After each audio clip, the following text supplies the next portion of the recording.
అవునా? అంటే కృప విస్తరించాలంటే ఏం చేయాలట మనము? పాపం చేయకూడదు.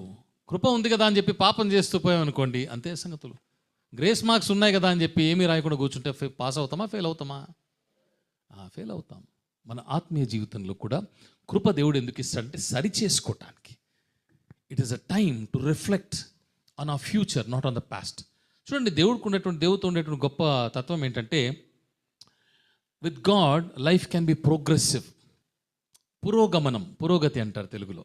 దేవునితో పయనము పురోగమనం వైపు ఉంటుంది, అంటే ప్రోగ్రెస్ అవుతుంటుంది. అపవాదితో పయనం తిరోగమనం, వెనక్కి వెళ్ళిపోతుంది. అపవాది ప్లాన్స్ అంతా ఏంటంటే నిన్ను నన్ను వెనక్కి లాగేసి ఏ పరలోకానికైతే దేవుడు తీసుకెళ్లాలనుకున్నాడో, ఏ నిత్య జీవనంలో అయితే నిత్యం ఆయనతో ఉంచుకోవాలని ఆశపడ్డాడో దాన్ని మన జీవితం నుంచి చెరచివేసి మనల్ని ఆయనతో కూడా, ఆయనతో అంటే ఎవడు?